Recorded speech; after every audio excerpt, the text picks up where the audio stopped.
Então vamos retomar em um vídeo separado. A comunicação celular mediada pelo óxido nítrico NO é um exemplo de sinalização parácrina, onde a célula vizinha é transmitida. Um produz o óxido nítrico, ele sai por difusão e vai entrando em outras células através da difusão, porque o NO é lipossolúvel, então ele vai entrar por difusão nas células vizinhas. Ok. Ou seja, é um tipo de comunicação em que a célula produz uma substância que age apenas em células que estão muito próximas uma das outras, sem precisar viajar pelo sangue para longas distâncias. O óxido nítrico é uma molécula muito pequenininha, formada por um átomo de nitrogênio e um de oxigênio dentro de uma célula. Ele é produzido no momento em que é necessário, porque a partir de um aminoácido chamado L-arginina, essa reação é feita por uma enzima que transforma a L-arginina em L-citrulina e libera esse NO para fora, que é produzido, né? No caso, quando uma primeira célula produziu ele manda para fora para que outras células vizinhas e próximas a ele tenham essa entrada de óxido nítrico também dentro delas. Enfim, como o NO, depois de ser produzido, ele é lipossolúvel, ou seja, consegue atravessar facilmente a membrana da célula, por isso que ele sai da célula que produziu ele e difunde diretamente para as células vizinhas, que na maioria das vezes, essas células vizinhas são células musculares, lisas, das paredes dos vasos sanguíneos, porque a principal atividade do óxido nítrico é a vasodilatação. Como que isso vai acontecer? Quando o NO entra nas células musculares, aqui está uma célula muscular, NO vai entrar dentro da célula muscular. Ele vai ativar uma enzima que já está lá na fibra muscular, que se chama solúvel guanilato ciclase, e essa enzima transforma uma molécula que também está lá, que se chama GTP. Essa molécula que está lá vai transformar esse GTP em um mensageiro secundário que vai transformar ele em GMP, que é a unidade mais funcional que eu vou usar, porque esse GMP, tá? Ele funciona como um segundo mensageiro, isto é, a molécula dentro da célula que transmite o sinal e ativa outras reações é o GMP. O aumento do GMP dentro da célula muscular, dentro da fibra muscular, tá? Faz com que a quantidade de cálcio dentro da célula diminua. E como o cálcio é necessário para a contração muscular, a célula muscular lisa vai relaxar, porque diminuindo a quantidade de cálcio dentro da fibra, eu tenho um relaxamento muscular. Quando a célula muscular lisa relaxa, a gente está falando da célula muscular lisa, só que a gente está de uma fibra muscular que está dentro do vaso. Com isso, a fibra muscular que está dentro do vaso vai relaxar, tá? Isso vai fazer com que o músculo que antes estava sendo contraído pelo cálcio, depois que o GTP virou GMP, o vaso vai dilatar e vai aumentar de espessura, de diâmetro. Esse fenômeno é chamado de vasodilatação, que o GMP vai fazer. Esse mecanismo é muito importante em várias funções do corpo, incluindo o reflexo da ereção peniana como principal. Ereção peniana. Principal. Porque quando ocorre o estímulo sexual, os neurônios do sistema nervoso parasimpático vão fazer todo aquele processo que a gente já conhece de comunicação nervosa, tá? Que vão estimular, mandar em sinais, tá? Que vão estimular a produção de NO nas terminações nervosas do pênis, tá? E como o NO, então, vai se difundir através de difusão simples para células vizinhas, ele vai se difundir para as células vizinhas do músculo liso, nas artérias dos corpos cavernosos, simplesmente do pênis, porque como ele tem um tempo de meia-vida muito curto, e também ele se difunde através da difusão simples, ele só vai se difundir nas células vizinhas próximas a ele. Por isso que ele não vai vasodilatar o corpo todo, ele vai vasodilatar somente aonde o ácido nítrico conseguiu entrar, que é um espaço muito pequeno, que na verdade são os corpos cavernosos, a vascularização simplesmente do pênis, que é onde foi produzido, onde o óxido nítrico foi produzido. Então, essas estruturas vasculares do pênis responsáveis pela ereção, ao aumentar o GMP dessa célula, quando eu tenho um aumento do GMP dentro minha célula muscular lisa, dentro do pênis, eu tenho uma queda de cálcio e, consequentemente, eu tenho um relaxamento e, consequentemente, eu tenho uma vasodilatação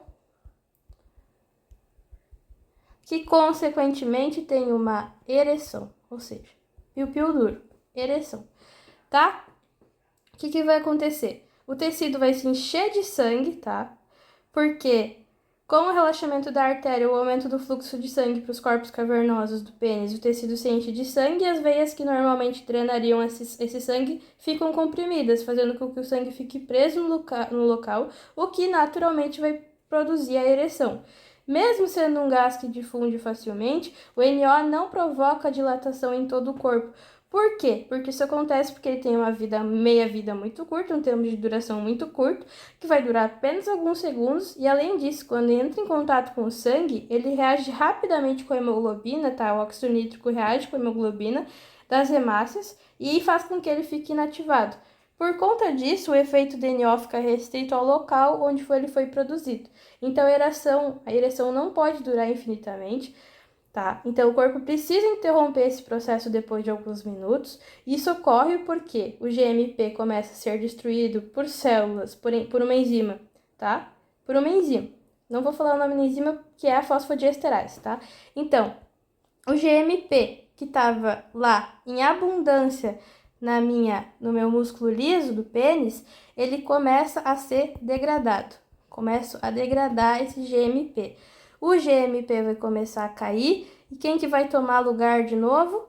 O cálcio vai começar a tomar lugar de novo. Quem é que vai ser degradado? Quem é que vai destruir o meu GMP? Uma enzima que se chama fosfodiesterase, tá?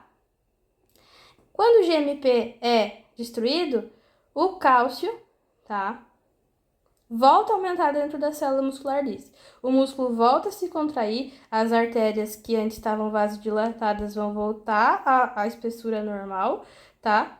Diminuem o calibre e o sangue sai dos corpos cavernosos e assim a ereção termina. Esse mesmo mecanismo explica o funcionamento do medicamento sildenafil, tá? Que é o quê? Que é o Viagra. O Viagra vai inibir, vai bloquear a fosfodiesterase, que é a enzima responsável por degradar o GMP, e vai fazer com que a ereção dure mais tempo, porque se eu não consigo degradar o GMP, o cálcio não vai voltar, e assim o piu-piu vai ficar duro por mais tempo. Por que eu não posso misturar o Viagra com o óxido nítrico? Que, na verdade, vai se chamar aqui um medicamento que é a nitroglicerina, que vai fazer essa vasodilatação. A gente toma a nitroglicerina para fazer a vasodilatação em caso de aumento da pressão arterial, por exemplo. Sentiu um aperto, uma dificuldade do sangue para passar e é recomendada para pacientes que têm placa de ateroma ou, enfim, aumento da pressão arterial porque tem gordura nos vasos. Eu não posso, quem toma isso não pode misturar com Viagra, porque daí o NO vai fazer a vasodilatação, tá? Já tá fazendo a vasodilatação e vai ficar por muito tempo vasodilatado. E o Viagra vai inibir que essa vasodilatação, né? Porque ele vai impedir que a fosfodiesterase trabalhe e volte ao normal, vai fazer com que vasodilate ainda mais. Mais ainda. Isso gera problema. E aí, quando eu tenho uma vasodilatação muito grande em ambos os sentidos, porque eles atuam na mesma via de vasodilatação, quando usados juntos podem provocar uma queda tão perigosa da pressão arterial que vai fazer uma hipotensão grave, tá? E aí, que é primeiro que a nitroglicerina é um medicamento usado para tratar angina, né? Que é a dor no peito causada por diminuição do fluxo de sangue no coração. Quando a nitroglicerina que entra no organismo, ela é convertida nas células em óxido nítrico, e o óxido nítrico entra nas células musculares lisas dos vasos sanguíneos e ativa aquela enzima. E essa enzima vai aumentar a produção de GMP, vai transformar a GTP em GMP. A GMP vai fazer a queda de cálcio. Esse músculo, então, vai começar a relaxar, vai fazer a vasodilatação e o sangue vai passar com maior facilidade.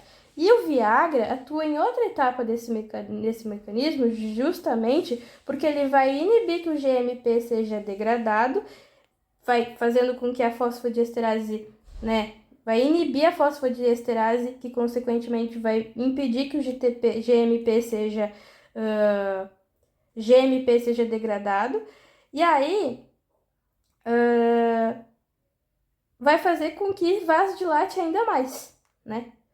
Então, o sildenafil, ele bloqueia a fosfodiesterase, vai impedir que o GMP seja destruído, e como resultado, o GMP vai permanecer ativo por mais tempo. O efeito do relaxamento do músculo liso vai se prolongar, ou seja, vai vasodilatar ainda mais. O problema parece que quando os dois medicamentos são usados juntos, a nitroglicerina aumenta a produção do GMP, tá? E aí tem GMP demais. E o Viagra impede que esse GMP seja degradado.